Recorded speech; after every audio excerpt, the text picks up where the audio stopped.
cette sensibilisation intense doit commencer à travers les différentes stratégies où toutes les autorités doivent être informées sur la campagne, tous les leaders, les influenceurs et tout le monde doivent être informés sur les activités qui sont à cours.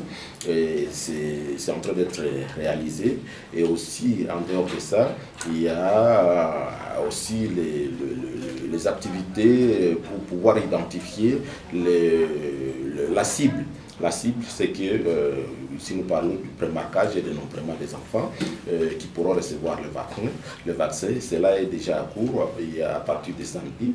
Et à part ça, il y a suivi des activités à travers les différents acteurs, notamment les superviseurs à tous les niveaux. Et les acteurs au niveau opérationnel, il y a des superviseurs au niveau des zones de santé, il y a aussi des superviseurs provinciaux, même au niveau national.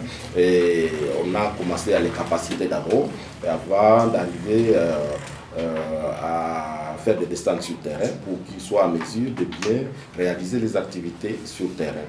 Donc, pour le moment, c'est la communication intense pour préparer cette population à pouvoir recevoir le vaccin sans aucune crainte et la résolution aussi même des différentes résistances qu'on a pu enregistrer.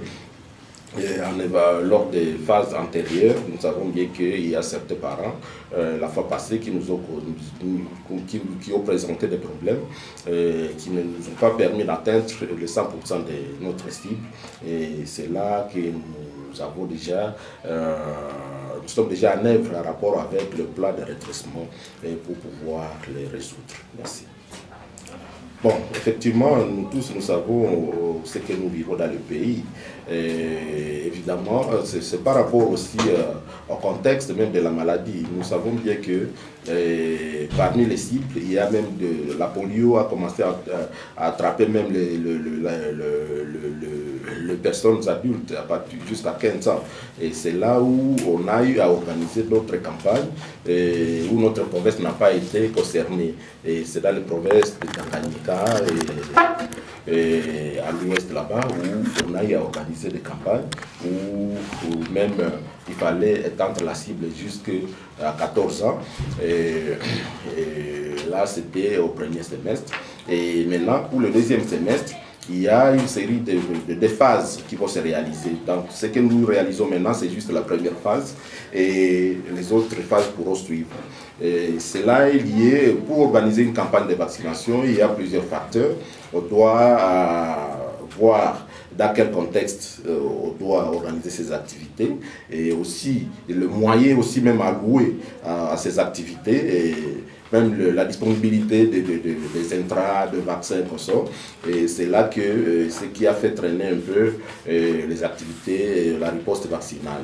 Mais voilà que c'est à dire d'être réalisé et on aura d'autres phases qui pourront suivre. L'essentiel de savoir que la vaccination sera réalisée dans toutes les provinces, et particulièrement pour la ville de Butembo.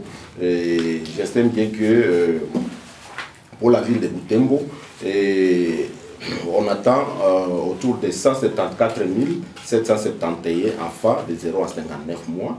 Et nous savons que la ville de Butembo, il y a des zones de santé. La zone de santé de Butembo est celle de Katwa.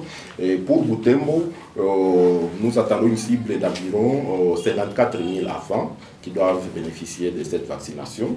Et pour Katwa, c'est autour de 120 000 enfants que nous attendons. La stratégie pour la vaccination, c'est la même stratégie que nous utilisons, porte à porte. Donc nous voulons atteindre tous les enfants, partout là où ils sont, dans des écoles, dans des lieux de gardiennage, partout. Nous devons passer de ménage par ménage. Et c'est là même le dénombrement où on doit d'abord, avant de commencer la vaccination proprement dite, on doit d'abord commencer à identifier la cible au niveau de chaque entité, de chaque aire de santé, de chaque zone de santé. Et au vu de cette cible, on va maintenant organiser l'activité de vaccination et afin d'évaluer est-ce qu'il y a eu des enfants qu'on a eu à manquer lors de la vaccination.